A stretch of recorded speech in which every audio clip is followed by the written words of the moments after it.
नमस्कार दोस्तों, मैं Rajneesh Sharma Soul Insights platform पे फिर आपके बीच में। आज शुक्रवार है और आज हम हैं हरिद्वार में गंगा के किनारे। गंगा के किनारे का नज़ारा देखिए, गंगा कितनी अच्छी तरह से बह रही है और पक्षी अपनी पूरी मधुर वाणी में चहचहा रहे हैं। जैसा कि हर एपिसोड शुरू करने से पहले मैं हमेशा बोलता हूँ कि पेड़ लगाइए। देखिए यहाँ का एटमॉस्फेयर, यहाँ का एनवायरनमेंट देखिए, कितनी स्वच्छ हवा है, क्योंकि यहाँ पेड़ ही पेड़ हैं, यहाँ हरियाली है। और सफाई देखिए कितनी है, गंगा मैया की तरफ देखिए कितनी अच्छी तरह की सफाई हुई पड़ी है। तो आप भी पेड़ लगाइए मित्रों। मैं बार बार इसलिए बोल रहा हूँ कि पेड़ लगाना बहुत ज़रूरी हो गया है। अगर हम पेड़ नहीं लगाएंगे तो आने वाले कुछ ही सालों के अंदर हर इंसान को मुंह पे ऑक्सीजन का मास्क लगा के चलना पड़ेगा। जितने घर में मेंबर हैं, हर को इसी काम के लिए इनकरेज कीजिए कि हमने पेड़ लगाना है। जो बड़ी बड़ी संस्थाएं हैं उनको भी मैं हाथ जोड़ के रिक्वेस्ट करता हूं कि अपने आप को किसी सेलिब्रिटीज़ को बुलाकर अपना नाम रोशन मत करो। अगर करना है तो वो काम कीजिए जो सारे संसार के लिए है।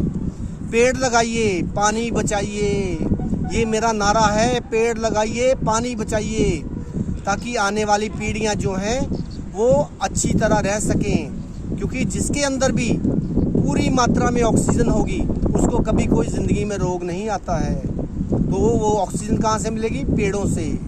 और पानी को बचाना है ताकि आने वाली पीढ़ियों को 100 रुपए की बोतल ना खरीदनी पड़े पानी के लिए। तो इसी रिक्वेस्ट के साथ मैं अपना एपिसोड शुरू करता हूँ। पहला प्रश्न एक मित्र ने पूछा है कि अगर हमने ध्यान करना है तो उसके लिए आसन कौन सा होना चाहिए? उसके लिए हमारे नीचे बिछा हुआ कंबल या लोई या क्या होना चाहिए? तो सबसे पहले तो, और ये भी पूछा है कि किस पोस्चर में बैठना चाहिए, किस मुद्रा में बैठना चाहिए। सबसे पहले याद रखिए, जो नीचे बिछने वाला आसन है वो जहाँ तो हो कुशा का। अगर कुशा नहीं अवेलेबल तो कंबल का होना चाहिए, जो गर्म कंबल हो या गर्म ऊन का हो। वो आपके लिए बहुत ही फायदेमंद होता है। उससे जो आपकी ऊर्जा है कभी धरती नहीं खींचती, फिर उससे आपकी ऊर्जा ऊपर की तरफ जाती है। और उन्होंने पूछा है किस मुद्रा में, किस पोस्चर में हमें बैठना है। तो मित्र याद रखिए, इसके लिए ध्यान के लिए कोई पोस्चर नहीं, कोई मुद्रा नहीं। जहाँ पे आप सहजता से बैठे हैं, जहाँ आप थक नहीं रहे हैं, उसी मुद्रा में बैठना चाहिए।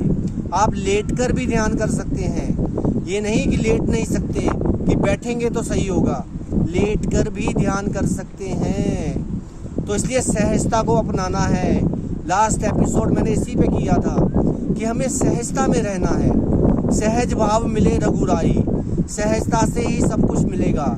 अब ये देखिए, हवा सहजता से चल रही है, गंगा मैया सहजता से बह रही है और पक्षी वो भी सहजता से चहचहा रहे हैं। अगर आपको इनकी तरह होना है, आपको इनकी तरह निर्मल, शांत और सबको ठंडक देने वाला बनना है, तो सहजता में आइए। अब एक और मित्र ने पूछा है कि पहले तो लोग हठ करते थे। हठ से हर ऋषि मुनि ने, कई साधु संतों ने हठ से परमात्मा को पाया है। देखिए, वो समय बहुत ही अच्छा था, तब लोग बहुत सरल थे। लेकिन इस समय जो लोग इतने सरल नहीं हैं, वो हठ से कभी नहीं पहुंचेंगे। वो जब तक स्थिर नहीं होंगे, कहने का मतलब जब तक वो सहजता में नहीं होंगे, वो ध्यान में नहीं उतर पाएंगे। ध्यान सहजता का ही प्रतीक है। जितने आप सहज होंगे, आप देखेंगे कि आपका समर्पण अपने आप घटित हो गया, आपका क्रोध अपने आप ही खत्म हो गया। तो सारी दुनिया, सारी नेचर हमें सिर्फ एक ही काम सिखा रही है कि सहजता में रहना है। तो पहले लोग नहीं होते थे, अब लोग होते हैं। इसलिए अब हर एक को, इंसान को स्त्रीण भाव में उतरना है। स्त्रीण भाव का मतलब स्त्री नहीं, स्त्रीण भाव का मतलब हमें रिसेप्टिव होना है, हमें हर चीज़ को अपने अंदर अपनाना है। अब एक और मित्र ने पूछा है ज्योतिष से रिलेटेड सवाल कि हमारी राशि कौन सी होती है, हम किस राशि को ज़िंदगी में अपनाएं? अपने नाम की राशि को, जहाँ वो जो डेट ऑफ बर्थ के हिसाब से होती है, या कुंडली के हिसाब से। देखिए, हर इंसान को जो राशि वो ज्योतिष में जिस भाव में चंद्रमा हो, जिस राशि में चंद्रमा हो, जैसे मान लीजिए 1 नंबर का चंद्रमा है तो आपकी मेष राशि, अगर 2 का है तो वृष राशि, 3 का है तो मिथुन राशि।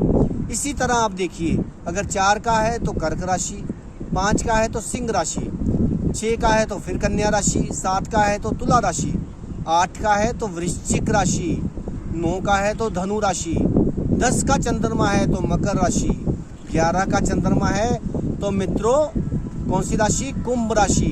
अगर 12 का चंद्रमा है तो मीन राशि। चंद्रमा को देख के ही राशि का विचार करना चाहिए।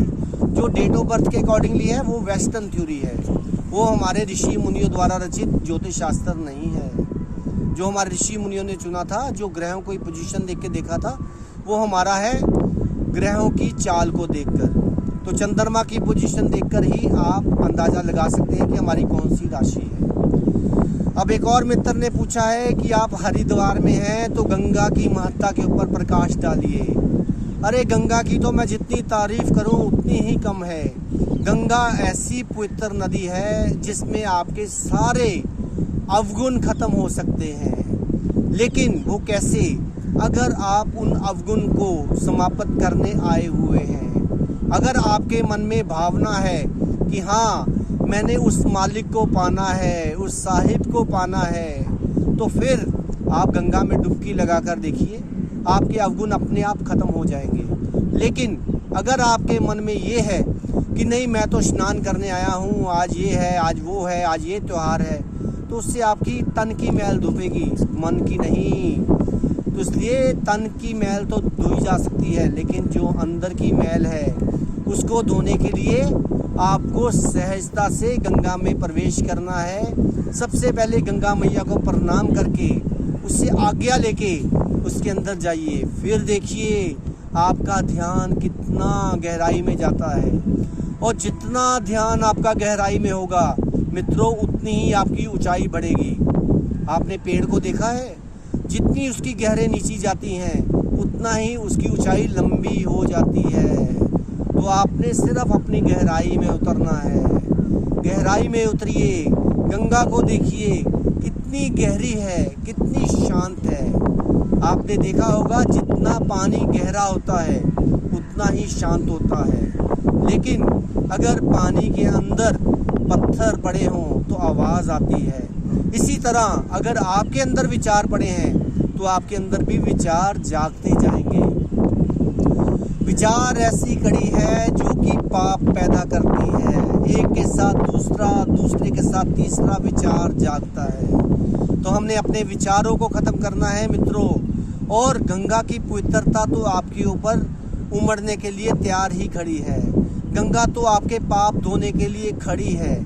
और गंगा की महत्ता सुनिए, गंगा के किनारे कितने ऋषि मुनियों, संतों, महात्माओं ने साधनाएं की हैं। और जो जल है वो जल इतना रिसेप्टिव है कि उनकी सारी ऊर्जा को अवशोषित कर लेता है, वो आपके अंदर बह जाती है जब आप गंगा में नहाते हैं।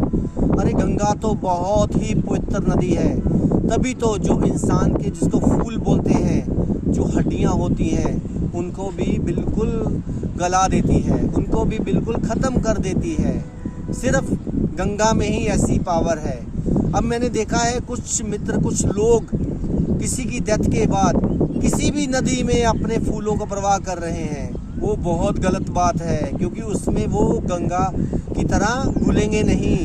अगर घुलेंगे नहीं तो क्या करेंगे? पोल्यूशन पैदा करेंगे। तो सबको रिक्वेस्ट है, अपनी भावनाओं को रखिए सही।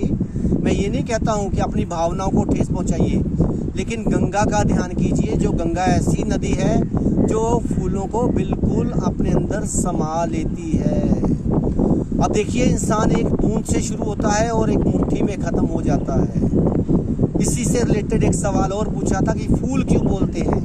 फूल इसलिए बोला जाता है इंसान की हड्डियों को, क्योंकि वो तो चला गया लेकिन उसकी सुगंध यहाँ पे रह गई, इसलिए उनको फूल बोला जाता है। अब किसी मित्र ने पूछा है कि हड्डियों के अंदर आत्मा राम निकलता है, ये क्या है? आत्मा राम तो तब निकलेगा जब आप अपने अंदर रमे होंगे। अगर आप अपने अंदर रमे नहीं होंगे तो कैसे आत्मा राम निकलेगा। आत्मा राम का मतलब है हमने अपने आप को जिंदे जी, मरने के बाद आत्मा राम का क्या फायदा। जिंदे जी देखना है अपने आप को, अपनी आत्मा के अंदर राम को रमाना है। जब तक राम नहीं रमेंगे आत्मा राम नहीं बनेगा। आत्मा राम बनाना है तो अपने ध्यान को गहराई में ले जाओ। मैं बार बार बोल रहा हूँ, गहराई में ले जाओ। मेरे इशारे को समझने की कोशिश करो। जहाँ वो साहिब अपने ध्यान मुद्रा में बैठे हुए हैं, असली ध्यान वो है, असली आसन वो है, असली मुद्रा वो है, जो कि वो अंदर ध्यान मुद्रा में हर एक इंसान के अंदर बैठा हुआ है, हर एक पक्षी के अंदर बैठा हुआ है, हर एक पेड़ के अंदर बैठा हुआ है। तो वो ही आपके अंदर है। इसलिए हम सब एक हैं, एक पिता एकस के हम बारक, कि हम एक ही पिता की संतान हैं।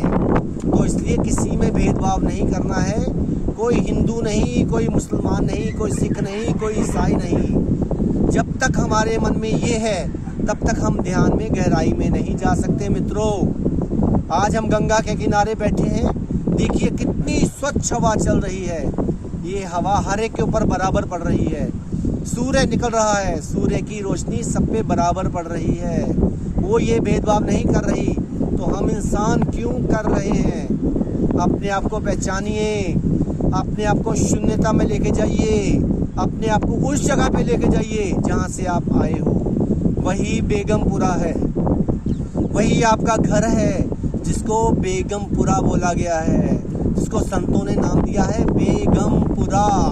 जहाँ कोई गम नहीं, जहाँ कोई दुख नहीं, जहाँ कोई सुख नहीं, वहाँ आप समता में हैं। तो अपने आप को समता में लेके जाइए, क्योंकि समता में होगे तो तभी आपकी वीणा के तार चलेंगे।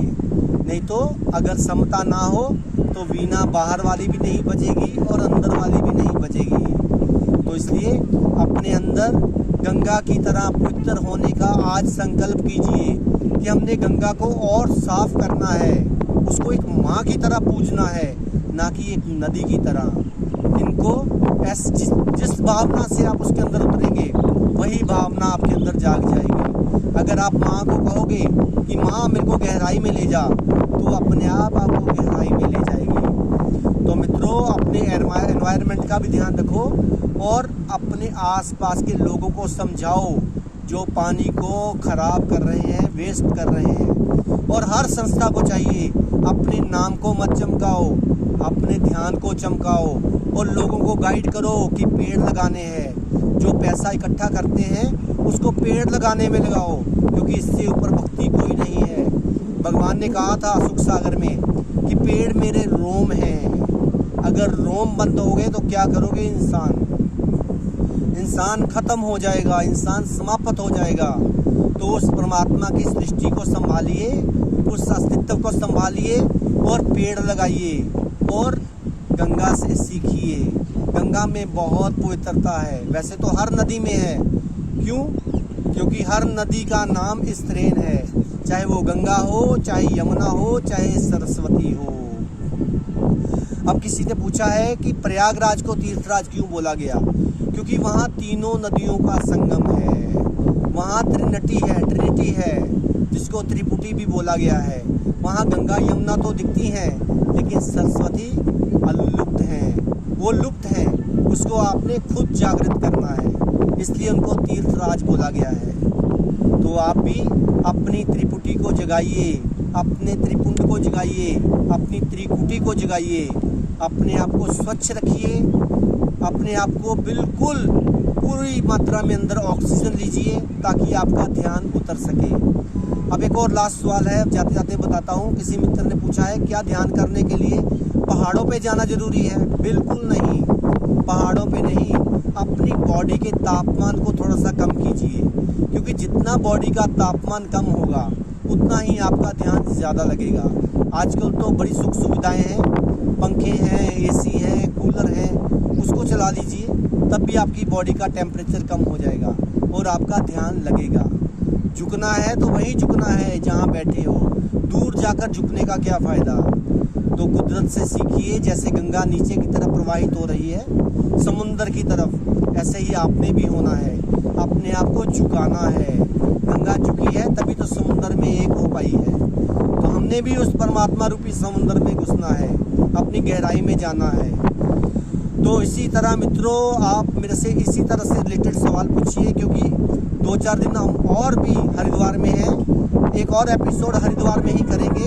तब तक आपके मन में कोई भी सवाल उठे आप मेरे से ज़रूर पूछिएगा। तो तब तक आप मेरे चैनल को इसी तरह सब्सक्राइब करते रहिए, सोल इनसाइट्स _RV रजनीश। तब तक आप खुश रहिए, आबाद रहिए, जिंदाबाद रहिए। नमस्कार।